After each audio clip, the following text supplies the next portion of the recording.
私自身相うつで理解されないと悩んでいましたが、分かり合うのではなく分かり合えなさを受け止めるために言葉を紡ぐのだと思えるようになりました。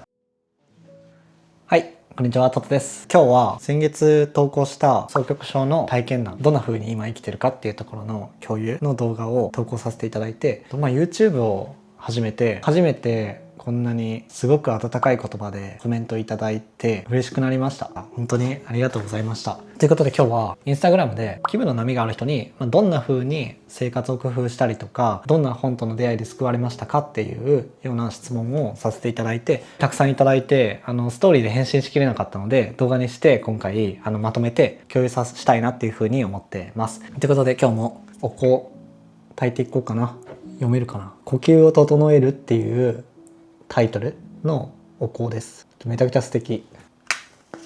はい、ということでじゃあコメントを読んでいきたいと思います。パーソナルな内容も含まれるんで匿名でご共有したいと思います。H さん、大きくは仕事職場を離れ無理をしない働き方に変えました。精神的には劇的に救われました。ありがとうございます。すごい大事なことな気がしてます。すごく勇気がいることなのかなっていう文章から感じました。僕自身も仕事を転々と結構変えてきてるのですごく共感しました。双極との付き合いで人生でこれやっちゃったなっていうふうに後悔してることの多くは、頑張りすぎてしまったとか我慢しすぎてしまったっていうことがすごく多いなって感じてます。やり方を工夫するだけじゃなかなか変わらないですよね、そういう時って。なんで大きく環境を変えなきゃいけなかったりとかすると思うんですけど、それってすごく勇気がいることだから、我慢したりとか頑張っちゃう方が楽なんですよね。頑張るのが楽っていう意味ではなくて、勇気を出さなくていいんですよね。やめることとか環境を変えることの。H さんのこの文章ですごいなっていうふうに思いました。僕もどんどん変わっていきたいというか、我慢したりとか頑張らずに変わり続けていこうっていうふうに改めて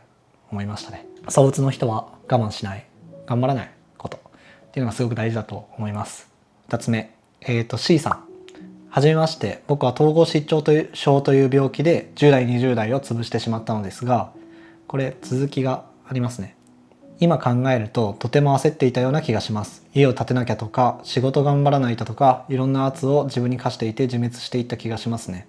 人との出会いで病気を乗り越えたし、自由に生きていけるようになった気がします。相うつ病の動画もなかなか勇気のいることだったと思います。突優様が心身ともに豊かでいられますように。いや、ありがとうございます。嬉しいですね、めちゃくちゃ。統合失調症については僕もあまり詳しくはなくて、調べたりとか話を聞いてると、やっぱすごく相うつとはまた全然違う悩みというか、違う感覚、心の感覚なんだなっていう風なのをすごく感じてます。いただいたメッセージを読んで感じたのは心のことではあるので、共通点みたいなものを感じてました。僕も相うつが悪化する時って大体焦ってたりとか、自分の理想を追い求めて頑張ってる時だったりとかするなって思います。波が発生しないようにとか、波の高い状態のままを維持しようっていう風に頑張ってるとドンっていきなり落ちたりするとか、そこはすごくもしかしたら同じような共通する何かの心の働きみたいなものがあるのかなっていう風に読ませていただいてて感じてました。いや、本当にすごく嬉しいメッセージですね。ありがとうございます。で、次、愛さん。瞑想で不感癖をつけたこと、とにかく頭の中に渦巻く言葉を変えること。いや、シンプルでめちゃくちゃ深いですね。気分の波と付き合って生きていくのに一番大切なことって、今私ってどんな感じですかっていう、私って今どんな状態ですかっていうのを自分で感じ取ってあげることかなっていうふうにすごく感じてます。瞑想は僕も最近してないですけど、一時すごいしてたりとかしてて、どういう言葉が出てくるかみたいなことを打つ時だったら、僕は君は誰ともつながれなくて一人になっちゃうよとか、頑張らないと誰かに認めてもらえないよとか、そういう風な言葉が自分の中に渦巻いちゃうんですけど、まずはそれを俯瞰して、そういう言葉が今自分の中に起こってるんだって感じてあげるってことが一つ目で、二つ目が渦巻いちゃう言葉を少しずつ変えていくことっていうのが二つ目っていう、そもそも気分の波があるパーソナリティみたいなものとどういう風に生きていくかっていうすごく根本的なことを書いてくださってるのかなっていう風に感じてます。ありがとうございます。では次です。 A さん、3食食べなきゃ、洗濯しなきゃ、掃除しなきゃを自分で解いてあげると、自然にやりたいと思ったことをすること。本で言えば坂口恭平さんの寂しさですね。3通もいただいてますね。ありがとうございます。坂口恭平さん、僕も読んで、一番大きい鬱の時に初めて読んで文章、ものすごく救われた体験をしました。自分のパーソナリティにすごく素直になって、弱くなってでも生きていくというかっていう姿にすごく救われました。でも寂しさまだ読んでなかったですね。そういうタイトルの本があるんですね。知らなかったです。読んでみたいなっていうふうに思います。ありがとうございます。自然にやりたいと思ったことをするっていうことですね。これは本当に根本的に大事なことな気がします。僕もうつの時は生活が崩壊して一日一食食べれたらいい方みたいな感じになるんで、それでもいいって思えることですよね。きついなとか苦しいなとか思いつつ、生活も何もできてない、でもそんな自分でも大丈夫って思えることですよね。暮らしとか生活が本当に大変すぎますよね。淡々と毎日生活してる人って本当にすごすぎるなって本当に思います。僕は本当に全然生活ができないタイプなんで、生活をしようと思って頑張ることよりもむしろできてなくてもいいじゃんって思えるようなことの方が僕の心にとっては大事な考え方だったなって今感じてますね。ありがとうございます。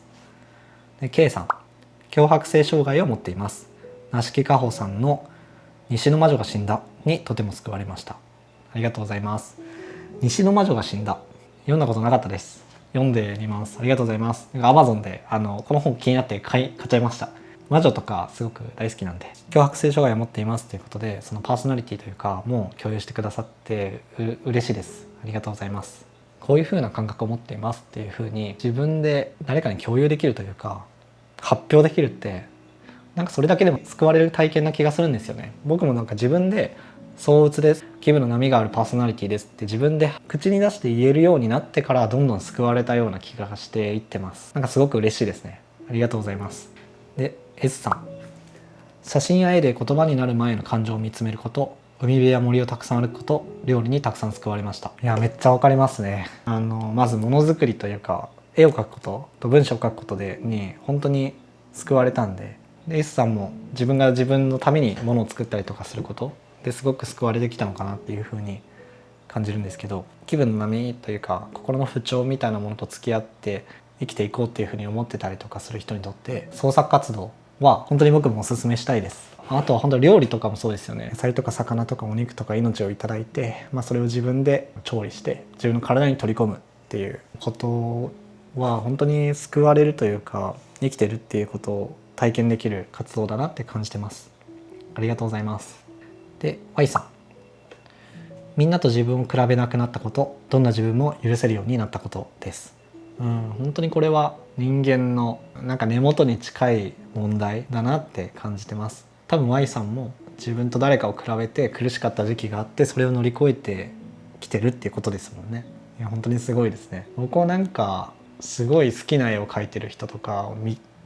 るというか発見するとめちゃめちゃ嫉妬するというかなんかすごく嫌な気持ちになるんですけどでも少しずつ自分にあげる愛情に集中できるようになってきたような気はします。ありのままの自分を許していってあげるっていうことなのかなって感じてます。それって人生のすごいテーマですよね。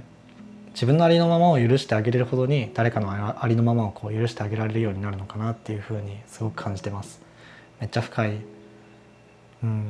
ありがとうございます。ということで A さん、ドミニク・チェン氏の未来を作る言葉、私自身躁鬱で理解されないと悩んでいましたが、分かり合うのではなく分かり合えなさを受け止めるために言葉を紡ぐのだと思えるようになりました。いや本当に素晴らしいいや染みる。人って心のメンタルのことについても、例えば躁鬱とか先ほどの統合失調症とか強迫性障害とかすごくいろんな種類のものがあって、さらに言うとその躁鬱は躁鬱の中でも一人一人の心の中に起こっていることとか感じていることってかなり違うなっていうふうに感じてて、でそれはもう本人にしかわからない、自分自身にしかわからないことだなっていうふうにすごく感じます。なんでわからないんですよね。最後の最後どうその人は感じてるかっていうのは感じてあげられないなって思います。それってすごく寂しいというかことではあるんですけど、逆に言うとそれを分からないから諦めるのではなくて、分からないからもっと分かろうとするっていう風に人に接すること、対話をすること、人との関係性を築くことが愛情なのかなっていうふうにすごく感じてます。分かり合おうとするんじゃなくて、分かり合えるっていう前提で人と接していると、なんで分かってくれないのとか、なんで分からないんだろうっていうふうになってしまうと思うんで、僕もそれですごくなんか寂しくなったりとか、彼女だったりとか親密な人になんか八つ当たりみたいな、ふてくされるみたいな感情になったこと何回もあるんですけど、でもその分かり合えないことを前提として分かろうとし続けるっていうこの感覚がすごく重要だなっていうふうに僕も思っているので、すごいこの言葉は知りました。ドミニク・チェンさんの未来を作る言葉にこういうことも書かれてるんですかね。めちゃくちゃ読んでみたくなりました。ありがとうございます。で、次は H さん。今どん底でとつゆうさんの動画を見て私も涙が出ました。神田橋語録も読みました。感謝です。とのことで、いや本当にありがとうございます。ちょっとまたうるっときちゃいますね。どん底にいる中でこういう動画を見れるっていうこと自体が素晴らしいですね。僕は本当に何もできなくなっちゃうんで、ソーツっていう自分のパーソナリティと、どん底にいる中でも向き合おうとしている H さんの生き方が本当に素晴らしいというか、すごいですね。ありがとうございます。ぜひ神田橋語録も気分の波がある方とか、気分の波がある人の周りにいる方に読んでほしいんで、概要欄の URL に懲りずに貼っておくんで、ぜひ読んでみてください。はい。ということで、最後 L さん、吉武慎介さんの紙はこんなにくちゃくちゃだけどという絵本に救われました。短い絵本なのでゆるく読めて、今の自分でいいんだよと言ってもらえてる気持ちになれます。一旦立ち止まり、働くことをやめ、とにかくご自愛中です。仕事はその後考えていこうと思います。ということで、ありがとうございます。いや、素晴らしいですね。一旦立ち止まることが本当にどれだけ難しいか、その後にのことをが決まらないままにこの決断ができるっていうのは本当に素晴らしいことだなっていうふうに思います。僕もそうありたかったですね。けどなかなかこう立ち止まれなくて、環境を変えるとかやめる時って本当は器用にできたらいいんですけど、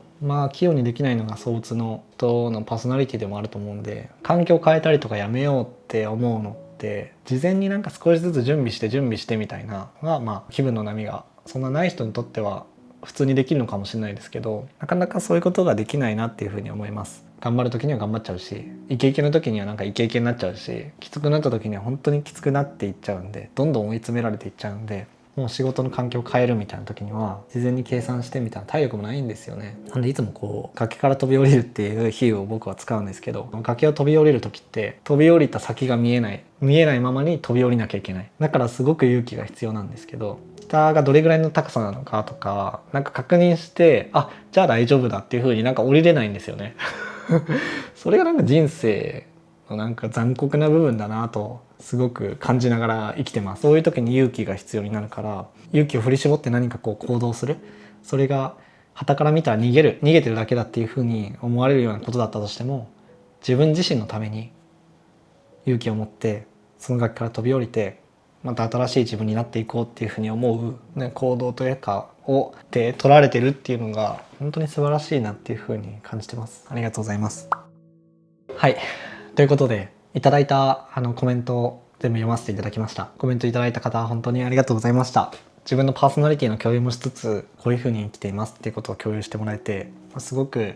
僕自身もなんか元気をもらいました。読んでみたい本もたくさん増えてすごく嬉しいですね。ちょうどこううつの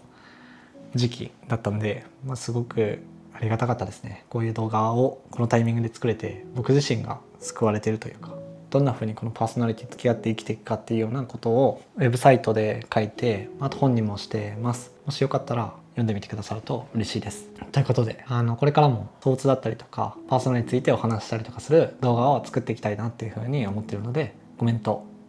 like、チャンネル登録していただけたらすごく嬉しいです。ということで動画を見てくださってありがとうございました。じゃあねー。